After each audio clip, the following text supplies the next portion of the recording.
Hello guys, Crispy here, welcome back to another Sunday video. In this one, my friends, we're going to be testing the Radeon RX 580 8GB model in 2024. This GPU released back in 2017 and it's kind of earned a legendary status for how well it has aged. It released for $229 MSRP and it competed with the GTX 1066GB. Both of these GPUs were really good value at the time, capable of 1080p high to ultra settings gaming, and because of it, they found their way into a lot of people's gaming rigs. In terms of specs, the 580 over here is basically an overclocked RX 480 that came before it. They share the same architecture, the same 2304 shading units, 144 TMUs, 32 ROPs, 256-bit memory bus, and they came in 4 and 8 GB GDDR5 variants. The 580, however, consumes a bit more at 185 watts compared to 150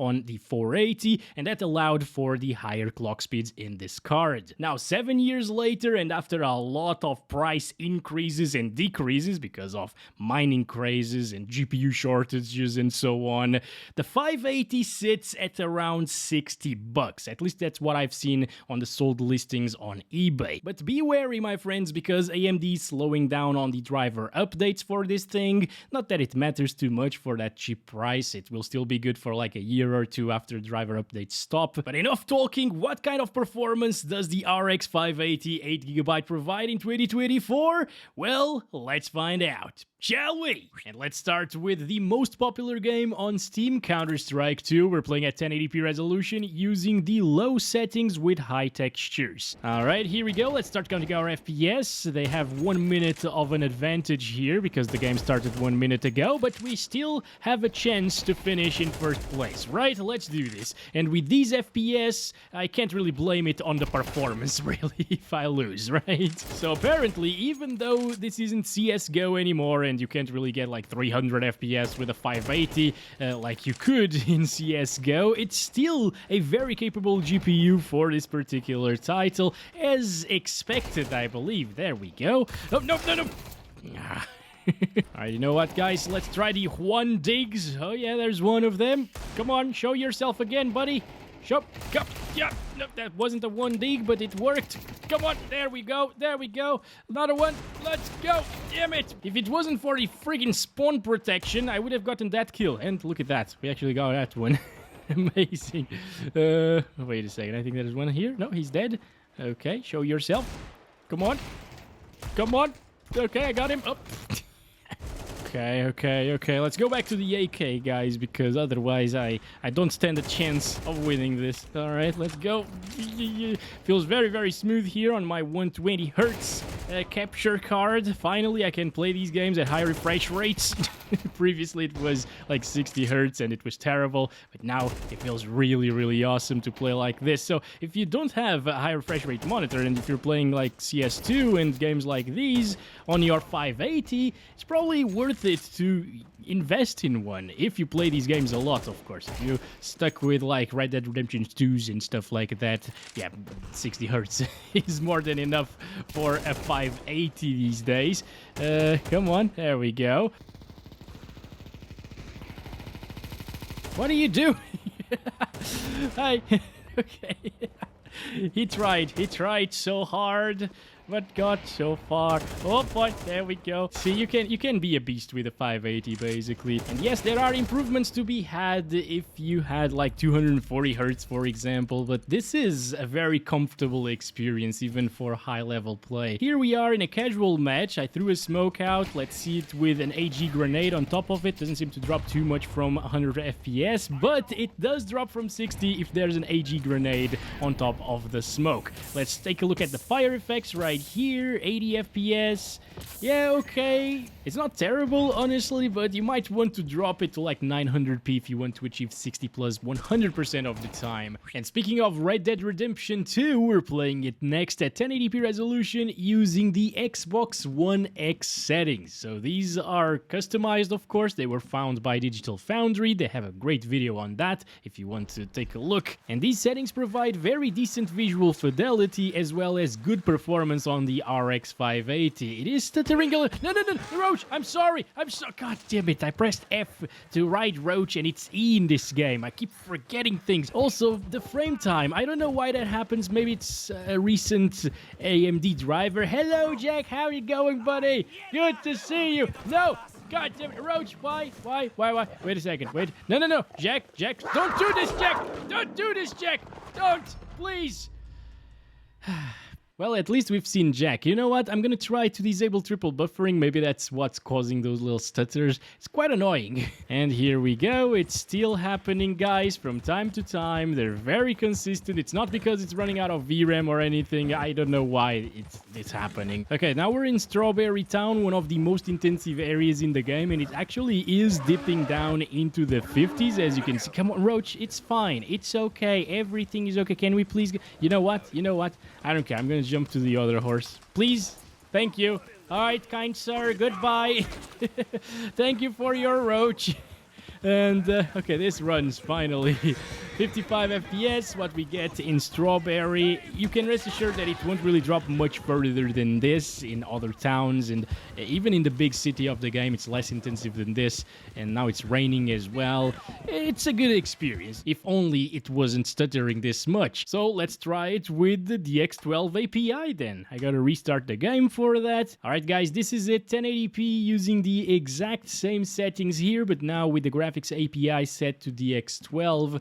And if you look at the frame time graph, it is so much smoother. So if you have the RX 580, definitely use the X12 right here, because it changes the experience completely. As you can see, 69 FPS average now with above 61% lows. Great stuff. And also, because of the stutters, I forgot to grab Bob. So let's do this now, finally.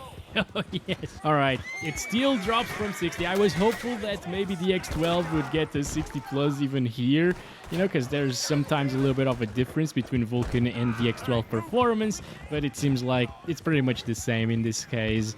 But this one is much smoother, of course, so use this. Oh boy, please. All right, all good, my friends. In worst case scenario, it drops to like 50 something, 55 or 56 FPS. You can certainly have a great time in Red Dead Redemption 2.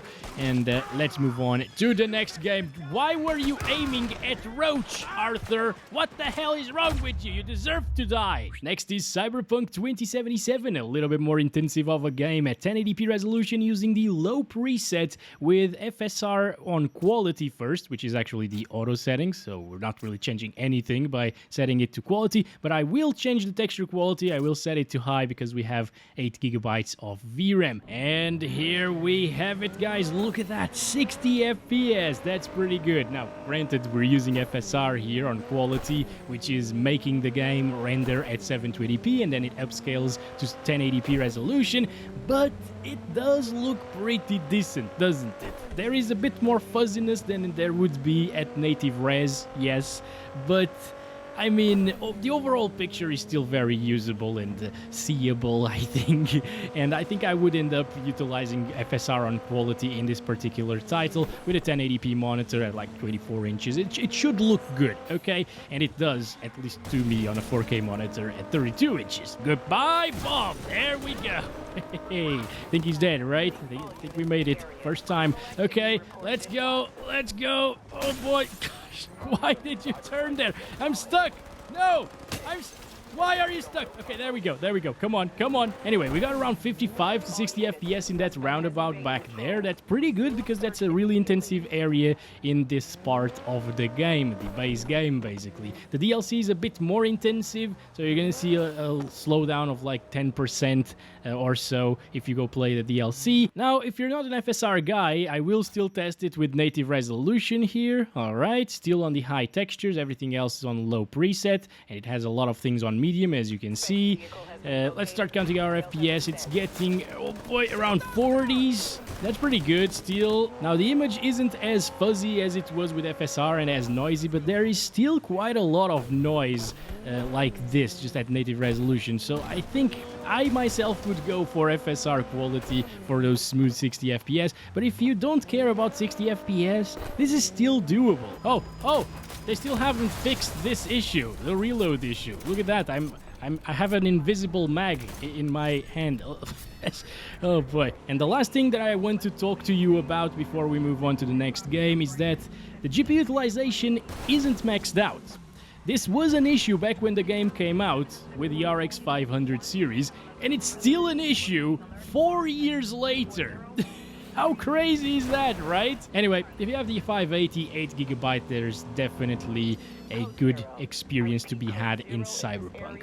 Next up is Call of Duty Warzone. We're playing this one at 1080p resolution using the minimum settings preset with 100% resolution scale, Fidelity FX cast to sharpen up the image, and the normal textures. Everything else is set to minimum. Alright guys, I just dropped down here. Let's start counting our FPS. I am seeing a little bit of stuttering here and there. You can see it in the frame time graph and the 1% lows as well. They're very low, but I've been seeing this with a lot of GPUs lately in Call of Duty Warzone. I don't know what's happening here. Anyway, as you can clearly see, the RX 580 does have the power needed to push 60 FPS plus all of the time. Somebody else is also complaining about lag in the chat, so maybe it's server lag and server related stuttering. I don't know. Games these days are just broken, honestly.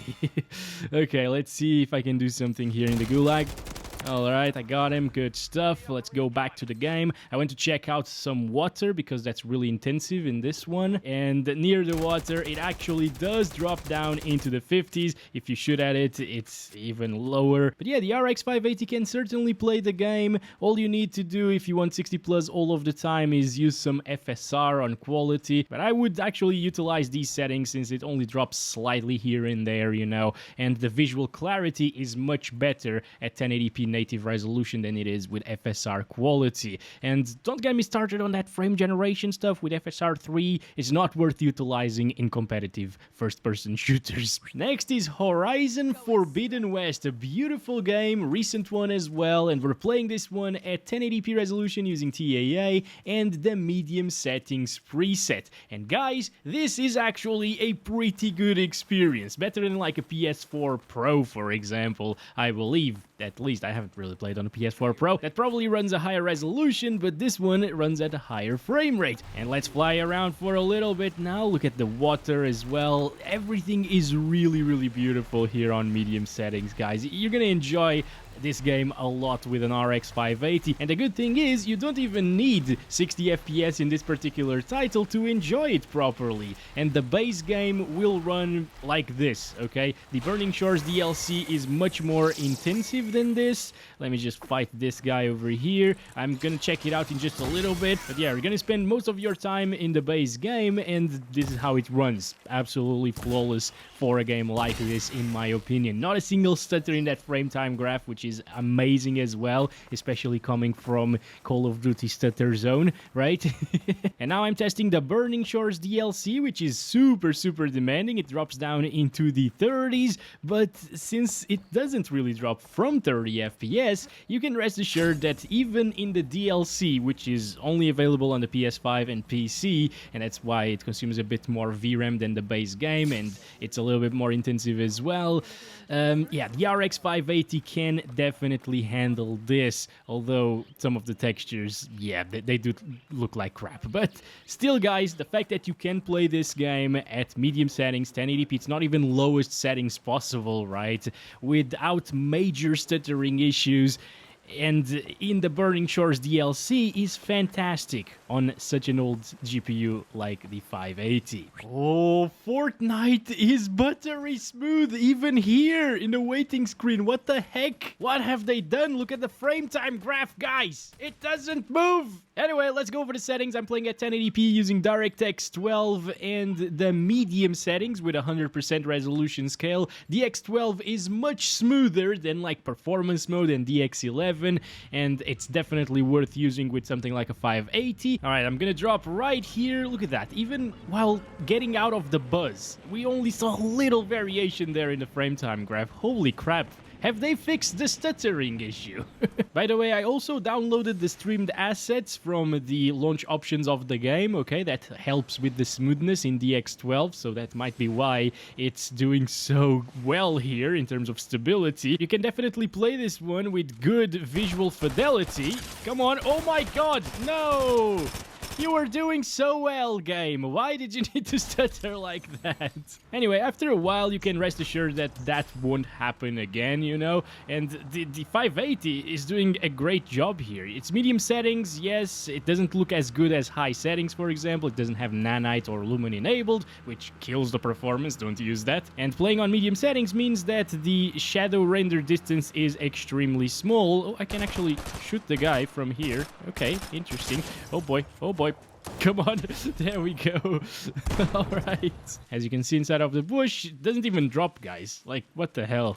This is so good right now. It makes me want to test Fortnite more often. Now, on the other end of the spectrum, we got Alan Wake 2 at 480p resolution using FSR2 Ultra Performance, which makes it run at 160p. Yep, guys, 160 pixels vertically. And we're using the minimum settings right here, okay? Everything is turned down to its lowest, and we're getting a good 18 frames per second. Look at those graphics. Absolutely amazing, isn't it? This is all because this game runs mesh shaders, and the RX 580 being an older GPU, it doesn't support mesh shaders. So if you're wanting to play Alan Wake 2, think twice, because this is definitely a terrible experience. Probably the worst one in this video. Now, it's the most loved and hated game of 2024 so far, Helldivers 2. We're playing this one at 1080p native resolution using the low settings but with medium textures right there. And apparently here in the spaceship we're getting around like 60 FPS, sometimes lower, sometimes more. Let's see down there though. Alright guys, so I actually needed to lock the FPS to 45. It was getting around 50 to 60 FPS most of the time, but with some stuttering issues, and apparently locking the frames actually fixes that completely, so you can have a 45 FPS locked experience all of the time, which is quite smooth and playable in a game like this. In my opinion, I could play the game all day long at 45 locked just fine. Now, a lot of people actually complain about the performance in this game. It's mostly because of the CPU. This game can get really CPU intensive at higher difficulties with a lot of enemies on screen, not necessarily a lot more GPU intensive. Okay, all right, here we are near the enemies. Oh boy, they hit hard. Look at that. Jesus Christ. Okay, all right, let me just heal again. Let's go. Continue uphill. Yeah, it's fine. Again, it's responsive at 45 frames per second, no problems. And I could definitely enjoy this with the 580. Oh boy. Now, I unlocked the FPS just so you can see the stuttering that I was telling you about. See that? Right away we saw a little frame time spike. It doesn't happen very often, but it can be quite distracting and annoying. And well, maybe the stutters that I saw were just the game loading. I don't know. I haven't really seen any of those stutters in previous GPUs. At least you got to see a couple of them. It's actually really smooth at the moment. Okay, either way, it's gonna be a playable and enjoyable experience with the 580. Next is an old but very popular title, GTA 5 at 1080p resolution using the very high settings, or my custom settings actually, which have post effects set to normal as well as grass quality set to high. I'm gonna grab this car and then we're gonna try to find a red one because we're testing AMD here. Oh boy, okay, still no red cars, or at least, well. I guess this is a red car as well. This is the first, guys. I don't think I've ever driven one of these in these videos, but okay, let's keep on going. Come on. Oh. Why does that stop a huge truck like this? Seriously. Oh boy. Can this actually climb Jack's Hill? We're gonna find out. Oh my gosh. Nope. It can't get to Jack's Hill, my friend. At least climb it, actually. Where am I? What the heck? Oh, okay, there we go. Thank you, Michael. Also, inside of bushes, things drop down into the 70s. This is very intensive, of course. But if you keep the grass quality on high, it still looks decent and kind of the same almost as ultra grass quality. And you get really good FPS, 60 plus 100% of the time. Quite a good jump up in performance compared to like a GTX 1050 Ti. And hello Jack, how's it going, buddy? Everything all right? Oh boy, looking beautiful here. It's been a really long time actually. Goodbye, Bob. There we go. benchmark is now complete, my friends, and to no one's surprise, GTA 5 is buttery smooth on this. Now it's another well-optimized game, Forza Horizon 5 at 1080p using 2x MSAA, which is actually the default in this game, and the high settings preset, and it looks really good like this, and it performs very well at the same time. Also, VRAM-wise, it's using 4.5 gigabytes or so, a little bit under that, and that means, oh god, that means that the 4GB variant won't really make it, unfortunately, when it comes to high textures. You'll need to drop it down to medium textures for it to achieve these FPS. Alright, we're almost arriving at the city. I still want to see a little bit of vegetation right here, not dropping it too much into the 70s only. And look at that, 73, 75 frames. It doesn't even dip down into the 60s, guys. A 4060 is 1 year old at the moment. Actually, not even that. It's still a couple of months from being 1 year old. And it's already struggling at 1080p high settings in a lot of games. Mainly because they're unoptimized and UE5, but still, it's impressive, right? Cards at this time used to age a lot better. Now I'm playing PUBG, and this will return to the Sunday videos now because it's very popular again. We're playing it at the 1080p resolution using 100% resolution scale and the high settings. And 580 is doing just fine, of course. This game came out around the same time as this GPU. It was a beast back when it came out, and it shows right here. It's totally playable, but let's get some kills, or actually get killed. That's usually what happens in this game. Alright, let's go, start counting our FPS. I died already, yeah, to no one's surprise. I'm terrible at this game usually, especially in deathmatch. I just get killed from all over the place. I don't understand. But yeah, the performance itself is quite good, even though I can't do anything. The guy was standing still, and I still missed a ton of shots. The recoil is actually pretty insane here in PUBG. There's one. Wait. We can do this. Yes, we made it. We killed one of them. Oh boy, we fairly killed one of them, because the other one was just standing still, not even looking at us. But that was a decent kill, right? Oh my god, there is a guy up there. I just saw him. Wait, let's go. Throw it out. I got him! No. It worked! And we won because of that, see? I was useful for my team. That's amazing. Okay. Hogwarts Legacy is up next at 1080p using TAA on low and the low settings preset. And well, it is getting pretty reasonable FPS. We're here in Hogsmeade, which is more CPU bound than GPU bound. Once we get to the forest areas and water areas in this game with the RX 580, it will actually drop a little bit more. And out here, as you can see, it's still pretty good, although it's starting to drop into the 50s already. That's obviously expected coming from a GPU like this in a AAA title from 2023, but hey, I think the RX 580 is still doing a reasonable job, and I think this game is playable at around like 40 plus frames per second all of the time, which is what the 580 gets whenever it's not dying because of the water. Because as you saw there, water can be extremely intensive for this little GPU. Damn, that's rough, guys. So I wasn't expecting it to drop this much, honestly. Still, I think this is a quite playable and enjoyable experience at 1080p low settings. If you require more FPS, there's always the option to use FSR2 on quality, but it looks a little bit noisier, and I think native resolution works just fine if you want to play this game with a 580. Now, what's not reasonable is Starfield. This game is being played at 1080p using the lowest settings, no upscaling at the moment, so it's native res, and look at that, it gets 30 frames per second, and it looks no better than like Hogwarts Legacy did. Actually, it looks worse at the moment right there. So what I'm gonna do next is enable some FSR3 here. I'm gonna set it to 67% resolution scale, which is basically FSR quality without frame generation, and this renders the game at 720p resolution and then upscales it to 1080p. And it looks pretty alright here in Starfield, not gonna lie. I could definitely still enjoy these visuals. And it gives us like a 5 FPS bump in performance. Now we're in the 40s sometimes.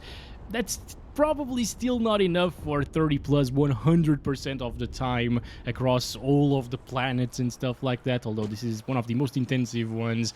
But yeah, it makes it a little bit more bearable, but I wouldn't really buy this game with an RX 580, okay? We still have a little trick up our sleeves though, and the trick is frame generation. Let's enable it and see how it does with FG enabled. And we're now getting 60 or 50 something FPS. Yep, as you can see, 60s. Does it feel good? No, not really, because first of all, I'm not sure why this is still feeling like 30 FPS or 40 FPS. It just seems like the FPS counter went up, but the smoothness is still crappy. I don't know what's happening here. Is VSync enabled? I remember the last time that was enabled and it was terrible. Also, dynamic resolution is enabled, so I'm just going to disable that. No, that's not it. Oh my god. Yeah, this does not feel, and I bet it doesn't look like 60 FPS, does it, guys? And also, we are having the input lag of about half of the FPS, or 30 frames per second, and it's also pretty terrible, so I guess FSR3 doesn't really work all that well with the 580 here in Starfield, unfortunately, or fortunately, it doesn't matter, you shouldn't play this game anyways with this card. Let's go. Apex Legends is up next, guys. Look at that, 70s and 80s, looking at the entire map from above. This is promising. We're playing at 1080p using the lowest settings with high textures, and it is quite a nice and smooth experience, apparently. Down there, it's going to be even better, but let's see inside of, like, ultimates and stuff. That's where things will get more intensive, and I'm here to test that out. I'm going to start counting our FPS. Right now, it's high refresh rate. Feels really, really solid at the moment. Okay, let's try to find some weapons in this direction. Oh, the lens flares. They're so beautiful in this game. Also, I'm not sure if they updated the game or if AMD fixed the drivers, but this is now really, really smooth with the RX 580. I haven't seen a single stutter so far, and the last time that I tested an AMD GPU in Apex Legends, it was stuttering quite a bit. It was the RX 6800. Oh my god! Alright, there are people over there as well. We're actually playing solos this time, so that's why I'm not dead yet, okay? Come on, wait. Let's get this guy. Okay, there we go, there we go. I wonder if this epicenter area has been fixed, because when this map came out, it was one of the most intensive areas in the game. But apparently, right now, it's smooth, it's playable, 120s. Yeah, it's not really dropping too much. Come on, another one down, good stuff. There's one there. Oh boy, he saw me. Come on. No! Oh, well, I guess I'm just gonna go to the firing range and test the ultimate there. Alright, here we go. Started counting the FPS. It's pretty much the same thing as we've seen previously. 100 to 120 most of the time. Let's drop this down. And also add a few smokes to the party right here. Lots of effects right now. Explosions. Come on. Come on, do it. And it doesn't drop from 60 FPS. It's to be expected because it's always above 100, basically, outside of the ultimate stuff. So I guess you could even play this game competitively with an RX 580. It's going to feel really, really smooth. Next is The Last of Us Part 1 at 1080p resolution using FSR3 set to quality. Frame generation is turned off. And I'm also using the very low settings with high textures because we have 8GB of VRAM, so we can run high textures just fine. And as you can see, just standing still, that frame time is pretty thick. Now, I usually like thick things, but not frame time, so yeah, it's a pretty bad experience here in The Last of Us, unfortunately, guys. First of all, it has some graphical bugs as well. Like, if you look at Joel right there, the jacket, sometimes you can see a little artifacting. Also, since FSR is set to quality, this means that we're running the game at 720p and upscaling to 1080p, so maybe the artifacting comes from there as well. Things are not as sharp as they would be at native resolution, that's for sure. And, I mean, with 24 FPS, 1% lows, even though the game isn't really stuttery, it doesn't feel stuttery, it doesn't feel good either. So I'm gonna try to enable some FSR frame generation, guys, just in the last hope, you know. Holy crap, this is actually pretty playable like this. It does look a little bit worse than it did previously. All right. But, I mean, if it's between playing at 30 FPS with a thick frame time graph and at 60 FPS with a good frame time graph, which is just a line, with a few drops into the 50s here and there, and also with a lot of input lag, I would definitely choose this, guys. Let's continue through the benchmark run. Here we go. Start counting our FPS again. Things are going to become a little bit more intensive than back there in a little bit, but so far so good. Dropping into the 50s, 40s. Basically, the input lag is about the same as half of the frame rate that you're getting. Oh boy. Oh gosh. Yeah, whenever it drops down into like the mid 50s, it's extremely hard to control. Come on, let me go. I want to go outside. Thank you very much. Okay. Here it is. This is one of the most intensive areas in the entire game, and it drops down to the 40s. Yeah, again, it's... I don't like aiming like this. There's a lot of input lag, but I guess it's better than what we had previously. So yeah. And now we're playing Rust. Let me just disable the worst option ever. Add Bob. So we're playing at 1080p resolution using the high graphics quality. That's just the textures, by the way. We're using like high settings, I would say, actually, overall. Over on the image effects, we're using SMAA, and these are all turned on, experimental, occlusion cooling. Okay, and it's actually running pretty well, guys. This is probably one of the smoothest experiences that I've ever had in Rust. I'm not seeing stuttering for some reason. Sometimes this game stutters like crazy. Like the last time that I played it with the RTX 3050, it was stuttering all over the place. So either the game got an update and now it runs way better than it did a month ago or so, or maybe these old AMD cards are the ones that you should use for Rust because they're just way smoother. I don't know. It's probably gotten an update, you know. Over in these areas, forest areas, things get a little bit more intensive. It can dip down into the 50s, as you saw, but not by much. I am impressed with this performance once again. Oh yes, with the torch, I remember that it actually impacts FPS by quite a bit. As you can see, 50s, turning off the torch back to the 60s. So I'm gonna keep it enabled here. Not that you should utilize the torch in this game, but just to make it a little bit more intensive, okay? And around here, with some more things on screen, it's not as intensive. This actually becomes more CPU bound whenever you are in these bigger areas like train yard, water treatment, and so on, and the airfield as well. So where you're gonna see the least FPS is basically in these denser forest areas, and it still keeps up 60 or 50 plus actually all of the time. And it's conclusion time, my friends, but don't go anywhere because I'll still have 4 different titles running right here on screen while we talk a little bit about the RX 580 and other options that you have in the used market for around the same price. So first things first, is the 580 still worth it even 7 years later? And the answer is... kind of, yes, actually. I think so. I mean, if you are in a tight budget and you find one of these for around 50 to 60 bucks, it's definitely worth a buy. Yes, you won't be playing any of the AAA stuff from today. Those games are very intensive and unoptimized as well. But games from 2022 and older, and even some beautiful games from this year, like Forbidden West, for example, they still run fine on something like this. And if you're only playing older games or esports titles, for example, this is basically all you need if you don't want to be super competitive, that is. Now, if you want longevity out of your GPU and you want to play the recent games and so on, you should definitely look elsewhere. Something like an RX 5700 XT is a good deal as well these days, and I should revisit it soon as well in the channel, okay? Now, even though this is kind of a legendary GPU and it's still decent for a lot of people these days, we gotta acknowledge that it's getting old, right? 7 years is a long time in the PC hardware space, and it's showing its age, definitely. AMD is even recognizing that by slowing down the driver support on the 500 series and 400 series as well. That's a little bit of a shame because I think they could still get some juice out of these cards if they had proper driver updates for them.